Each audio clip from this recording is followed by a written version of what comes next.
स्वागत है आप सभी का आवाज़ इंडिया टीवी के शो पर जिसका नाम है हम आप और संवाद।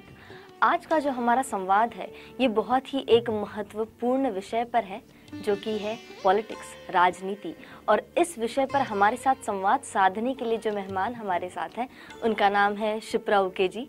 शिप्रा जी JNU दिल्ली से इंटरनेशनल पॉलिटिक्स पर PhD कर रही है। उनका गढ़चिरौली में एक NGO भी है जो कि बाल कल्याण और महिला कल्याण पर काम करता है।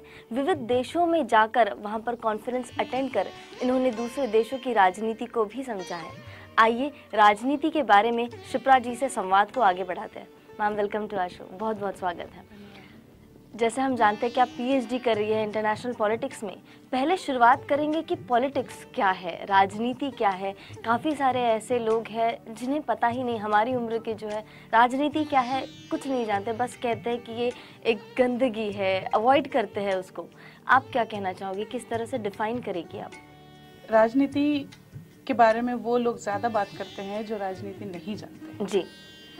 जो जानते हैं शायद उनकी बात लोगों तक पहुंचती नहीं है, और या शायद उनको उस सही राजनीति के बारे में बताने का स्कोप नहीं मिल रहा है। जी। जहाँ तक मेरी अंडरस्टैंडिंग है राजनीति को लेके, मैं राजनीति को दो तरीके से देखती हूँ। एक तो जो प्रोजेक्टर राजनीति है, एक तो जो हमको आमतौर पे देखने को मिलती है समाज में या पॉलिटिकल लेवल पे। एक हमको चित्र मिलता है कि जो भी सत्ता में चला जाता है वो उस राजनीतिक पावर को पैसा बनाने के लिए या फिर अपनी चीज़ों को थोपने के लिए, समाज पे थोपने के लिए यूज करता है। लेकिन दूसरी तरफ राजनीति को मैं एक जरिया मानती हूँ पॉसिबिलिटीज की, एक ओवरऑल ह्यूमन डेवलपमेंट की, और ये एक होप है। अगर हम इसको सामाजिक रेवोल्यूशन की तरह के साथ कंपेयर करें तो सामाजिक रेवोल्यूशन को बहुत टाइम लगता है, लेकिन पॉलिटिक्स जो है ये हमको आमतौर पे 5 साल में हमको एक चांस मिलता है अपने आप को प्रूव करने का, देखने का कि हमने सामाजिक तौर पर कितना प्रोग्रेस किया है, क्या है। तो हमको 5 साल में हम अपने आप को आंक सकते हैं, तो ये एक अपॉर्चुनिटी है। और अगर हम ये देखते हैं कि हमने जो पिछली राजनीति की, पिछले 5 सालों में जो हमने जिनको चुन के भेजा या जो भी हमारा पार्लियामेंट था, उनकी वो कौन सी पॉलिसीज थी जिससे हम इन 5 सालों में डेवलप कर पाए अपने आप को। तो ये एक है, और अगर हमको ये एक मौका मिला है कि अगर हमने कहीं गलतियां की है तो इसको बदल दो। बिल्कुल ठीक है। हम सामाजिक चेंज इतने जल्दी नहीं कर सकते, लेकिन पॉलिटिक्स में हम डिसीजन बहुत जल्दी ले सकते हैं। हमारे पास रास्ते बहुत होते हैं, उसको एग्जीक्यूट करने के तरीके बहुत होते हैं, तो ये पॉसिबिलिटी ज़्यादा है इसमें। हम बहुत हद तक चेंज, और कोई भी चेंज अगर लाना चाहते हैं तो पॉलिटिक्स के जरिए हम उसको फास्ट कर सकते हैं। इसीलिए मेरे लिए पॉलिटिक्स एक गंदी चीज़ नहीं बल्कि एक बहुत ही होपफुल और बहुत ही पॉजिटिव चीज़ है, पॉजिटिव चेंज के लिए, एक कंप्लीट ओवरऑल ह्यूमन डेवलपमेंट के लिए। जी बिल्कुल। आपने देश विदेश सब देखे हैं, वहाँ पे कॉन्फ्रेंसेस अटेंड की है, पेपर प्रेजेंटेशन किया हुआ है, तो किस तरह से आपको डिफरेंस कहीं कोई नज़र आया कि हमारे भारत की जो राजनीति है या विदेशों की जो राजनीति है उनके बीच किसी तरह का कोई अंतर कभी आपको लगा? जी बिल्कुल, काफ़ी अंतर है। बेसिकली हमको जब हम किसी भी कंट्री की राजनीति की बात करते हैं तो उसका बेस होता है उस कंट्री की सोसाइटी। और अगर हम इंडियन सोसाइटी की बात करें तो वो वैसे भी बहुत ही ज़्यादा डिवाइडेड सोसाइटी है, और जब सोसाइटी डिवाइडेड होती है तो उसकी पॉलिटिक्स भी उतनी ही कॉम्प्लेक्स होती है। बिल्कुल। जो कि अगर हम वेस्टर्न कंट्रीज के बारे में देखेंगे तो ना तो लैंग्वेज के ऊपर डिवाइडेड है उस कंट्री के अंदर, और है भी तो वो फिर लैंग्वेज के हिसाब से कंट्रीज ही बना दी है उन्होंने। लेकिन हमारा ऐसा नहीं है। हमारे कंट्री में अनगिनत लैंग्वेजेस है, लैंग्वेजेस के अंदर भी अलग अलग डायलेक्ट्स है। बिल्कुल। और हर एक लैंग्वेजेस, फिर उसके साथ हमारा पहनावा बदलता है, हमारी सोच बदलती है, हमारे खान पान बदलते हैं। बिल्कुल। और ये सारी ही चीजें पॉलिटिक्स को गवर्न करती है। हम ये कभी नहीं बोल सकते कि हमारे खान पान की चीज पॉलिटिक्स को गवर्न नहीं करेगी, ऐसा नहीं होता है। हमारे कपड़े पहनने का तरीका भी पॉलिटिक्स को गवर्न करता है। तो अगर हम देखेंगे तो भारत की जो राजनीति है उसमें भी हमको, बल्कि हमारा तो मेरा तो ये ऑब्जर्वेशन है कि बाहर की कंट्रीज में पब्लिक अपने लीडर से काफी जुड़ा हुआ है, जो कि भारत में नहीं है। भारत में जो आम इंसान है वो लीडर से कटा हुआ है, जबकि वो कहला तो उन्हीं का लीडर है, लेकिन उसके अंदर खाई बहुत है। तो ये एक मेजर जो डिफरेंस मुझे दिखाई दिया डेवलप्ड कंट्रीज में और इंडियन पॉलिटिक्स में। तो आप ऐसा मानती है कि हमारे इंडियन पॉलिटिक्स जो है वो कहीं हद तक पीछे रह गई है बाकी कंट्रीज के पॉलिटिक्स से, या बेटर नहीं है, ऐसा कुछ कह सकते? हाँ, मैं ये जरूर कहूंगी कि पीछे रह गई है बोलने के बजाय, क्योंकि हम किसी के साथ रेस में नहीं है जी, क्योंकि ऑल टुगेदर ये कंट्री ही अलग है। बिल्कुल, लेकिन कहीं ना कहीं कंपैरिजन तो होता ही है। बिल्कुल होता है। अगर हाँ, हम उसको दूसरी तरीके से कर सकते हैं। कंपेयर हम इस तरह से करेंगे कि अगर हम 1947 में आजाद हुए तो हो सकता है 1946 में कोई कंट्री आजाद हुई हो, 1948 में कोई कंट्री आजाद हुई हो, उस कंट्री के साथ हम कंपेयर कर सकते हैं। मान लो चाइना के साथ हमने अगर कंपेयर कर लिया तो हम अपना डेवलपमेंटल जो कैलकुलेशंस है वो देख सकते हैं कि हम कितने आगे बढ़े। बिल्कुल, क्योंकि आजाद हम एक ही साथ हुए, हम भी कॉलोनाइज्ड थे, हम भी उन्हीं परिस्थितियों से आए और हमने अपने आप को आज कहाँ पर रखा है। और वो हर तरीके से हम हमारे अंदर, हमारे पब्लिक के अंदर पॉलिटिकल मैच्योरिटी कितनी है, हमारी पब्लिक की जो इच्छाएं हैं वो कितना पॉलिटिकल लीडर्स उसको सीरियसली ले रहे हैं और उसका इम्प्लीमेंटेशन कितना हो रहा है। मतलब हम कितने पॉलिटिकली अवेयर है, कितने पॉलिटिकली सेंसिटिव है और कितने पॉलिटिकली ऑनेस्ट है। जी बिल्कुल।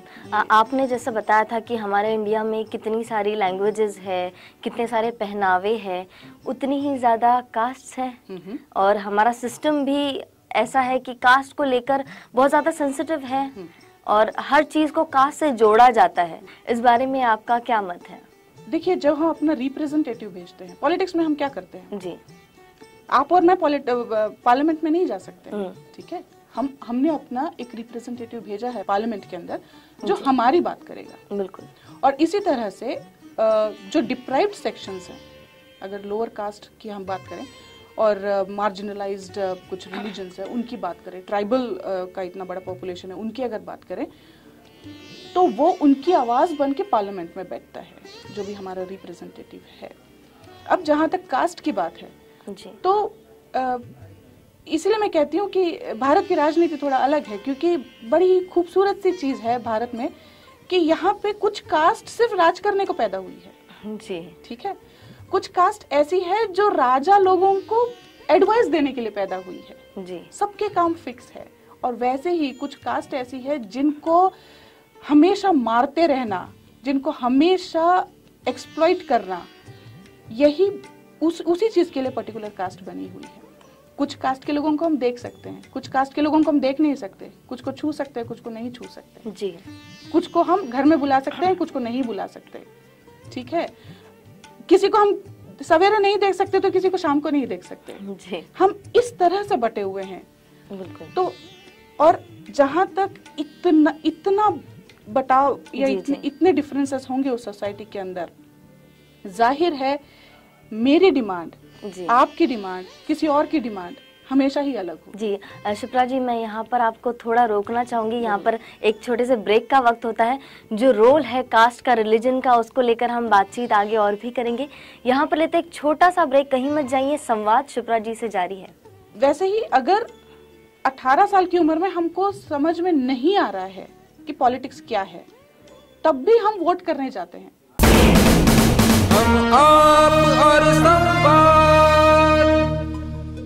ब्रेक के बाद फिर एक बार स्वागत है आप सभी का। आप देख रहे हैं कार्यक्रम हम आप और संवाद। हमारे साथ है शिप्रा उके जी। शिप्रा जी, जैसे हम बात कर रहे थे अब तक कि जो हमारे देश में इतने सारे कास्ट है, जैसे आपने अभी बताया कि किसी को छू सकते हैं, किसी को नहीं छू सकते, हर एक का कास्ट के हिसाब से काम डिसाइडेड है, फिक्स्ड है। तो रोल क्या है हमारी राजनीति में? जैसे हम काफ़ी सारी पार्टीज़ है जो पर्टिकुलर एक ही रिलीजन को प्रमोट करने का काम करती है, तो कितनी ज़्यादा ज़रूरी है ये बात, या फिर एग्जिस्ट नहीं करना चाहिए ऐसी चीज़ों ने? देखिए, रिलीजन के बेसिस पे पॉलिटिक्स होना स्वाभाविक है इस देश के अंदर जी, क्योंकि जो भारत बना है वो रिलीजन के आधार पे ही बना है जी, क्योंकि जिस दिन हम आजाद हुए उसी दिन हमने दूसरा भी निर्णय लिया कि हमको पाकिस्तान भी बनाना है, जिसका बेस ही रिलीजन था। हमने 1 मिनट में ये डिसाइड कर लिया कि मुस्लिम्स हमारे नहीं हैं, उनको अलग कर दो। जी। तो तो जहां पे हमने इस देश की बुनियाद ही रिलीजियस डिवीजन पे की है, उस कंट्री के अंदर अगर रिलीजन के ऊपर पॉलिटिक्स ना हो तो ये तो हो नहीं सकता। बिल्कुल, हमारी बुनियाद ही वो कहती है जी। लेकिन जब हम बात करते हैं हिंदू राष्ट्र की या फिर India as a Hindu nation की अगर बात करते हैं, जी। तो ये भी तो मतलब मुझे नहीं लगता ऐसी कोई चीज एग्जिस्टेंस में है, और अगर कोई इस तरह की बात करता है तो वो एक कोई काल्पनिक चीज को इस पब्लिक पे थोपना चाहता है। जी। क्योंकि जैसे बाबा साहब ने कहा था, उन्होंने बहुत क्लियर बोल दिया था कि जो अनटचेबल्स हैं वो हिंदू है ही नहीं। जी। ठीक है, लेकिन वो इसी अनटचेबल लोगों को ही हिंदू बोलकर, हिंदू बनाकर अपनी मेजॉरिटी बनाकर ये पॉलिटिक्स करना चाहते हैं। जी। तो ये जो चीजें हैं इसको हमको बहुत गंभीरता से सोचना होगा। बिल्कुल। और जरूरी है कि ये जो लोअर कास्ट लोग हैं, इनके जो इश्यूज है, देखिए हिंदू बोल के एक इशू नहीं बना सकते आप। बिल्कुल। क्योंकि हिंदू के अंदर जो कास्ट सिस्टम है और उसमें जो डिप्राइव किया गया है, जिस तरह से एक्सप्लॉइट किया गया है हर इंसान को, वो उसका एक्सप्लॉइटेशन का लेवल अलग है, उस एक्सप्लॉइटेशन का नेचर अलग है। इसीलिए आज जब वो अपने आप को पॉलिटिकल सिस्टम का पार्ट समझता है, जब वो वोट करने जाता है, तो उसको ये लगता है कि अगर मैं वोट कर रहा हूँ तो मेरी जो प्रॉब्लम है या मेरा जो एक्सप्लॉइटेशन है वो सॉल्व हो जाए। ठीक है, वो उस उम्मीद के साथ पॉलिटिक्स का पार्ट बनता है। जी। और इसीलिए मुझे लगता है कि इस पॉलिटिक्स के अंदर अगर कास्ट का अस्तित्व है तो वो इसीलिए है क्योंकि वो एक्सप्लॉइटेड है। जी। जैसा आपने अभी कहा था, वोटिंग की बात यहाँ हुई थी, ये सबसे ज्यादा इम्पोर्टेंट थिंग है पॉलिटिक्स में, क्योंकि डेमोक्रेटिक कंट्री है हमारी, हमें 18 वर्ष के होते ही अधिकार मिल जाता है कि हम अपना नेता चुन सकते हैं। लेकिन क्या आपका मानना है ये कि 18 इयर्स में इतने हम मैच्योर्ड हो जाते हैं कि हम समझ पाए कि हमारा नेता कौन होगा, या फिर हम पर्टिकुलरली सही इंसान को वोट कर पाए? बहुत अच्छा सवाल है जी, क्योंकि मैं और मेरे साथ वाले ऐसे मेरे एज के इतने सारे लोग हैं जो नहीं समझ सकते कि क्या सही है क्या गलत है। तो कहीं हमारा वोट गलत इंसान को चले जाता है तो हम बाद में कह भी नहीं सकते कि हमने ये किया है। देखिए, मैं छोटा सा एग्जांपल बताऊंगी। जहाँ तक हमारे समाज की बात है, हम क्या करते हैं, ये हमारी आदत है, या बल्कि मैं ये कहूँगी ये हमारे समाज को कंट्रोल करने की हमारी एक सिस्टम है, हमारा एक मेथड है कि अगर हमको लगता है कि कुछ गलत है तो हम उससे दूर हो जाते हैं जी, उसको ठीक करने की कोशिश नहीं करते। ठीक है, वैसे ही अगर 18 साल की उम्र में हमको समझ में नहीं आ रहा है कि पॉलिटिक्स क्या है, तब भी हम वोट करने जाते हैं, और जितनी भी समझ होती है उस हिसाब से हम नेता चुनते हैं। बात गलत नहीं है नेता चुनना, लेकिन ये डिसीजन लेना बहुत जरूरी है कि आप अपना नेता सही चुन रहे हो या गलत चुन रहे हो, क्योंकि अगले 5 साल तक वही आपकी बात करने के लिए वहां बैठेगा। मैं आपसे जानना चाहूंगी कि क्या रेमेडीज होनी चाहिए इसके लिए कि अगर हमें नहीं समझता है, क्योंकि सिविक्स के बुक्स में हमारे पास होता है पॉलिटिक्स का बेसिक नॉलेज, हमें 7th 8th स्टैंडर्ड में भी मिल जाता है, लेकिन मुझे लगता है कि that is not enough to जज कि हमें कौन सा नेता होना चाहिए, या हमारा पॉलिटिक्स तैयार करने का वो समझ हम में नहीं आती।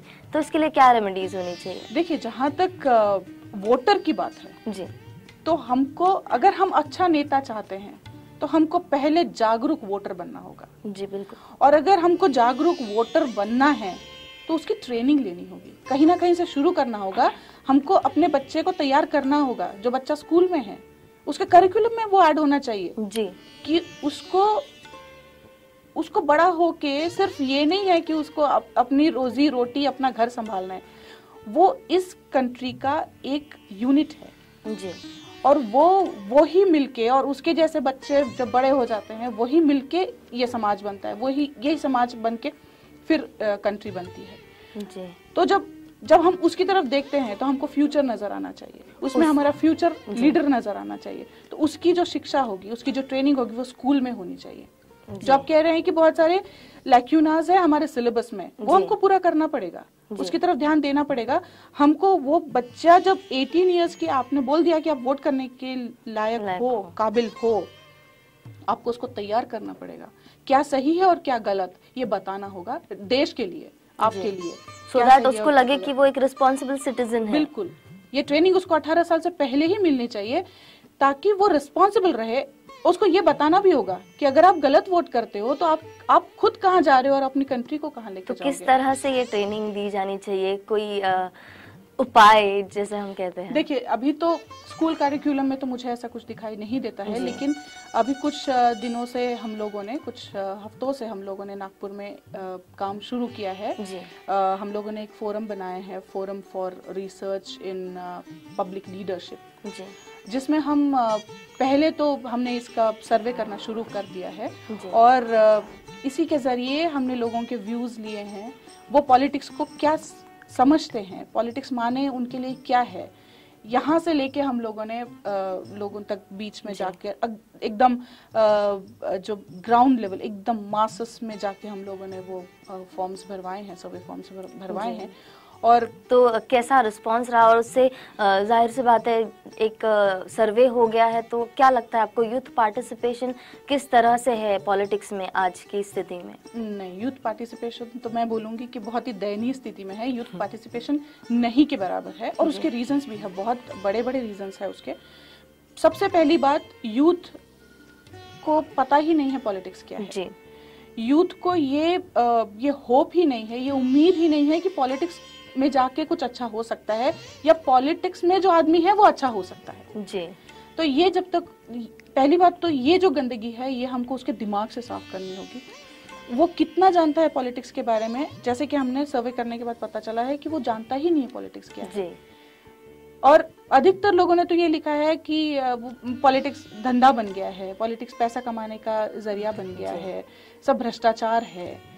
तो ये जो चीजें हैं जो निकल के आ रही है, लेकिन उसमें बहुत से जो रेस्पॉन्सेस है उसमें ये कहीं नहीं दिखाई देता है पॉलिटिक्स गंदा है, उससे दूर रहो, ये जरूर हमको आपने अभी भ्रष्टाचार का मुद्दा निकाला ही था, तो अभी सबसे बड़ा हाईलाइटेड थिंग जो है हमारे देश में जो चल रहा है, आम आदमी पार्टी जो कहती है कि करप्शन को पूरी तरह निकालना है, तो क्या आपको लगता है कि सिर्फ corruption is the only thing जिसके अगेंस्ट अभी लड़ना बाकी है, या पॉलिटिक्स में उसको जिस तरह से इन्वॉल्व किया जा रहा है, जितना ज्यादा इम्पोर्टेंस दिया जा रहा है, क्या कोई और इश्यूज नहीं है हमारे देश में उससे बड़े? ये देश तो इश्यूज का ही देश है। जी। जितने इश्यूज कहें, आपके इश्यूज 50 होंगे, मेरे 200 होंगे, किसी के 500 होंगे, ठीक है, इश्यूज ही इश्यूज हैं। जी। लेकिन क्या होता है ना कि कभी चल पड़ती है ना कोई चीज, हवा चल पड़ती है किसी चीज की, तो ये करप्शन का मुद्दा भी चल पड़ा है। जी। और भाई, जहां पर हम पॉलिटिक्स क्या है ये नहीं जानते हैं, जहां पर यूथ जानता ही नहीं है पॉलिटिक्स क्या है, तो वो किस तरह से खेला जाता है वो क्या समझेगा। जी। ठीक है। रही बात भ्रष्टाचार की, मैं ये नहीं कहती हूँ कि भ्रष्टाचार मुद्दा नहीं है, ऐसा नहीं है। ये देश भ्रष्टाचार में लिप्त है, ये भी मैं 100% कहती हूँ, लेकिन इस देश का भ्रष्टाचार बाकी देशों के भ्रष्टाचार से अलग है। हमारे पास 2 लेवल्स हैं भ्रष्टाचार के, एक है सिस्टमैटिक भ्रष्टाचार और दूसरा है सिस्टेमिक भ्रष्टाचार। ओके। जहां तक इंटरेस्टिंग जहां तक सिस्टमैटिक भ्रष्टाचार है, ये बहुत ही सिंपल है, जो कि अभी नई उभर के आई है आम आदमी पार्टी, वो बात करती है सिस्टमैटिक भ्रष्टाचार की। आप किसी ऑफिस में बैठे हैं, मुझे आपसे कुछ काम है, मेरी फाइल आपके पास पड़ी है, वो क्लियर होनी है, जो कि नेक्स्ट टेबल तक जाएगी, लेकिन आप उसको क्लियर करेंगे ही नहीं जब तक मैं आपको पैसा ना दूं। ये सिस्टमैटिक है, सिस्टम बिल्कुल फिक्स है। अगर आपने 4 दिन फाइल नहीं आगे की, जो कि सिर्फ 10 सेकेंड्स का काम था, आपने 4 दिन उसको आगे नहीं की, मैंने समझ लिया कि ये नहीं जाएगी, मैंने आपको कुछ पैसे दे दिए और आपने उसको 5 सेकंड्स में आगे कर दिया। ये सिस्टमैटिक है, सिस्टम में फिक्स कर दिया। जी जी। और फिर उसके बाद फिर अगला आदमी फिर मुझसे कुछ और एक्सपेक्ट करेगा, ऊपर तक ऐसे ही चलेगा। ये सिस्टमैटिक बहुत इजी है। जी ठीक है। शिप्रा जी, सिस्टमैटिक भ्रष्टाचार के बारे में हम आपसे जान रहे हैं। यहाँ पर एक छोटा सा ब्रेक लेते हैं, कहीं भी मत जाइए। आगे सिस्टमैटिक भ्रष्टाचार के बाद सिस्टमिक भ्रष्टाचार जानना भी बाकी है, तो कहीं भी मत जाइए। लेते हैं छोटा सा ब्रेक। लेकिन हम कॉन्स्टिट्यूशन को मानते ही नहीं है, क्योंकि हम कॉन्स्टिट्यूशन को जानते ही नहीं है। हम आप और संवाद। ब्रेक के बाद फिर एक बार स्वागत है। आप देख रहे हैं कार्यक्रम हम आप और संवाद। हमारे साथ है शिप्रा जी। शिप्रा जी, जैसे कि करप्शन जो बड़ा सा मुद्दा है हमारा, उस पर हमारी डिस्कशन चल रही थी। सिस्टमैटिक करप्शन आपने समझाया, अब बारी है सिस्टमिक की। हमारे सारे दर्शक भी रुके हुए हैं जानने के लिए, बताइए। देखिए, बहुत इंटरेस्टिंग और बहुत इतना खूबसूरती से अगर कोई करप्शन कर सकता है, मतलब वो ब्रेन का फाइनेस्ट वो हमको नमूना इस देश में देखने को मिलता है जी। जहाँ पे आपने माइंड्स को ही करप्ट बना के रखा है, ठीक है ना। जैसे हमने अपनी नीति बना दी और सदियों से हम उस नीति पे चल रहे हैं, साम दाम दंड और भेद, ये हमने नीति बना के रखी है। और यही नीति बेसिकली करप्ट है। अगर हमको एक काम करना है तो हमको ये देखना है कि वो काम होना तो चाहिए जी, लेकिन उससे किसी को नुकसान ना हो, बिल्कुल, ज्यादा से ज्यादा लोगों का फायदा हो। लेकिन हमारी नीति ऐसी नहीं है। अगर नहीं होता है साम दाम, अगर मतलब वो काम चाहे कितना ही बुरा क्यों ना हो, पूरी ताकत लगा दो। अगर सही रास्ते से नहीं होता है तो गलत रास्ता अपनाओ, उससे भी नहीं होता पैसा देके किसी को पनिश करके करो, जितने भी बुरे तरीके हैं वो अपनाओ। ये मैं कहूंगी कि जो बुद्धिस्ट फिलॉसफी है उसके बिल्कुल अगेंस्ट वाला सिस्टम इस कंट्री में जो चल रहा है। एक तबके को या एक समाज के, एक कम्युनिटी के सिर पे पांव रख के सदियों से एक छोटा सा वर्ग रूल कर रहा है, और वो हमारी नीति है। हमने कभी ये सवाल ही नहीं पूछा कि ये जो बिजनेस है इस कंट्री का, वो क्यों एक पर्टिकुलर ग्रुप ही हैंडल करता है, और क्यों एक बहुत बड़ा तबका सिर्फ नौकरी का ही उसका पेशा बना हुआ है। उसकी कई पीढ़ियां सिर्फ नौकरी ही क्यों करती है। कुछ लोग कई पीढ़ियों से सिर्फ मालिक ही क्यों बने हैं। दिखता कुछ और है भारत में, दिखाया कुछ और जाता है, वास्तविकता कुछ और होती है। जैसे जब हम आजाद हुए उसके तुरंत तीन साल में हमने अपना कॉन्स्टिट्यूशन बनाया जी। और हम हर जगह पे हर इंसान जो चुन के आए, चाहे अपॉइंट हो चाहे कुछ भी हो, वो ओथ लेता है कॉन्स्टिट्यूशन के आधार पे, लेकिन काम कभी भी कॉन्स्टिट्यूशनल तरीके से नहीं करता है। क्योंकि जो सोसाइटल नॉर्म्स हैं, जो सोसाइटी के जो रूल्स बने हुए हैं, उसको चला रहा है मनुस्मृति जी।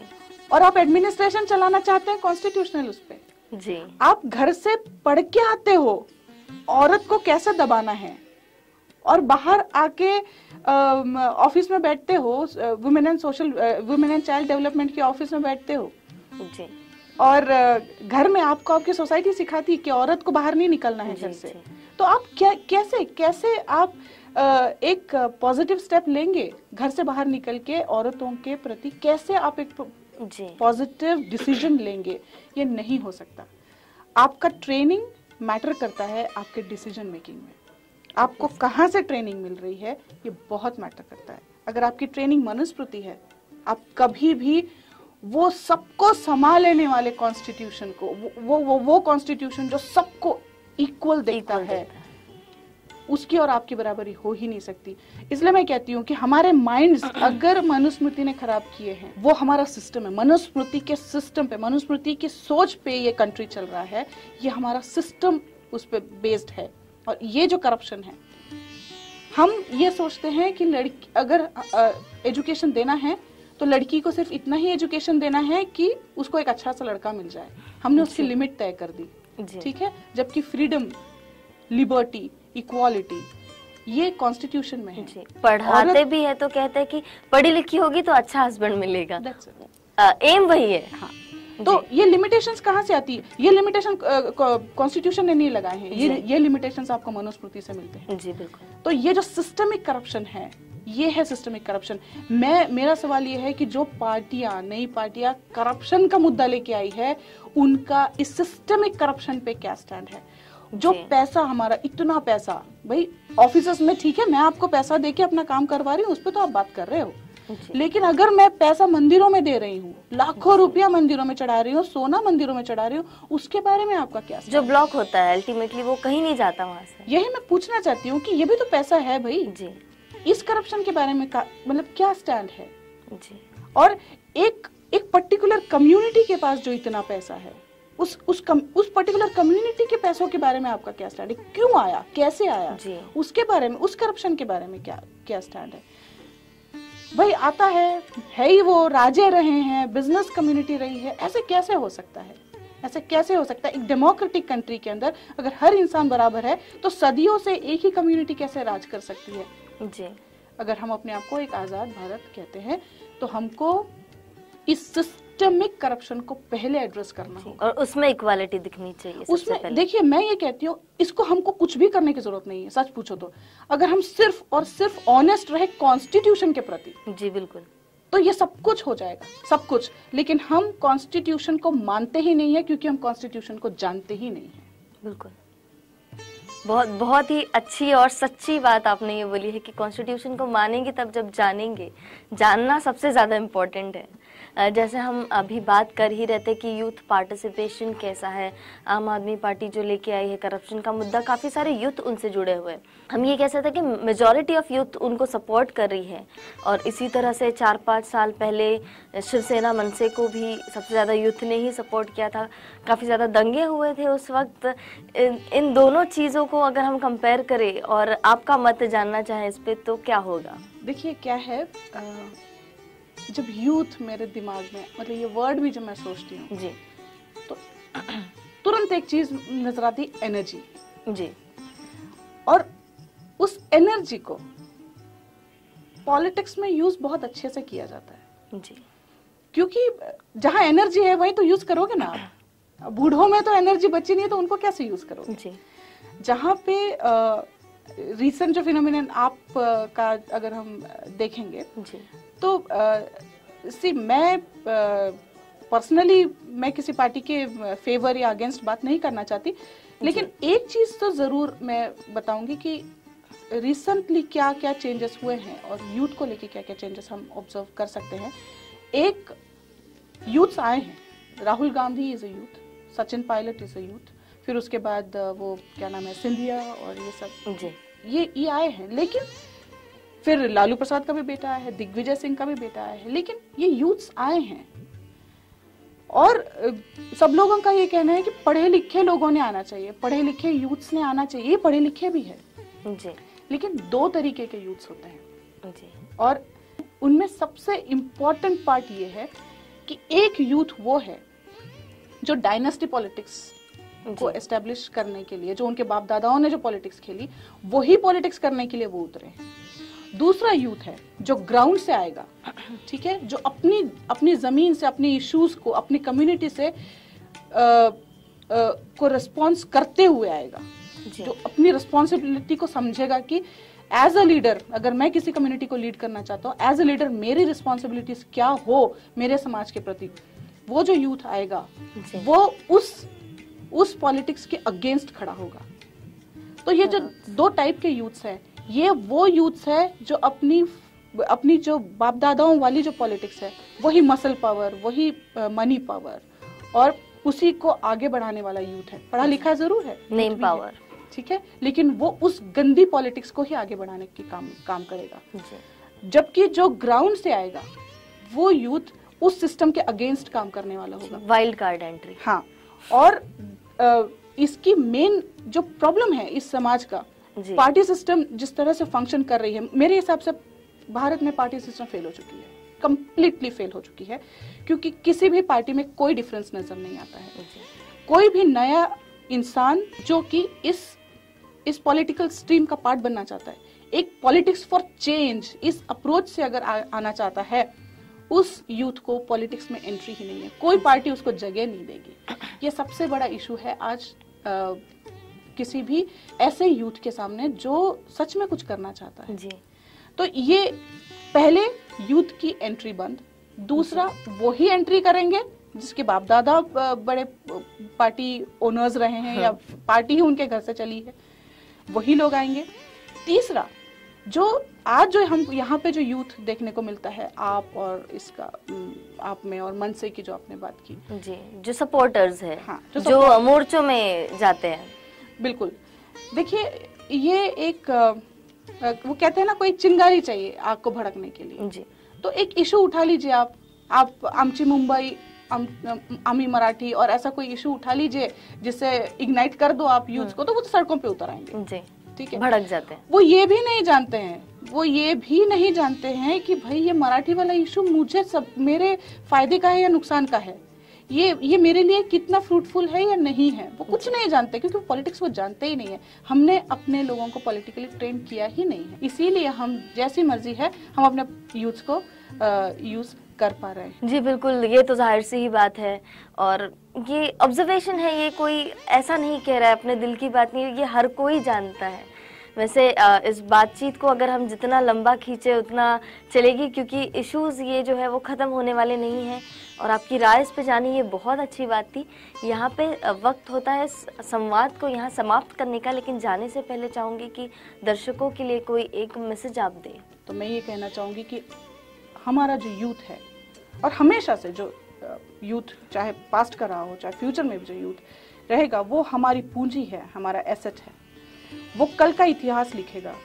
और अगर हमको अपना इतिहास अच्छा बनाना है, आगे में हमारा फ्यूचर अच्छा बनाना है, तो हमको यूथ को तैयार करना होगा, यूथ को पॉलिटिकली ट्रेन करना होगा, यूथ को पॉलिटिकली एजुकेट करना होगा, ताकि वो भारत का इतिहास एक गौरवशाली इतिहास बना सके, एक अच्छा पॉलिटिक्स दे सके, एक उम्मीद जगा सके हर इंसान के मन में, हर कॉमन आदमी के मन में कि अगर हम आपकी आवाज़ है तो हम पे विश्वास रखिए, और वो विश्वास कायम करना होगा, बनाना होगा। बहुत ही सही मैसेज था ये कि विश्वास हासिल करना ये बहुत बड़ी बात होती है। जब तक हमारा विश्वास नहीं बैठता कोई चीज़ परफेक्ट नहीं हो सकती। और बहुत बहुत धन्यवाद इस मैसेज के लिए, बहुत अच्छा लगा आपसे मिलके बातचीत करके। आपने हमको बुलाया ये भी बहुत खुशी की बात है, आपसे भी बात करने का मौका मिला, व्यूज शेयर करने का मौका मिला। बिल्कुल। इस संवाद को फिलहाल हम यही रोकते हैं, मिलेंगे हम आप और संवाद के अगले एपिसोड में, तब तक के लिए दीजिए हमें इजाजत। धन्यवाद।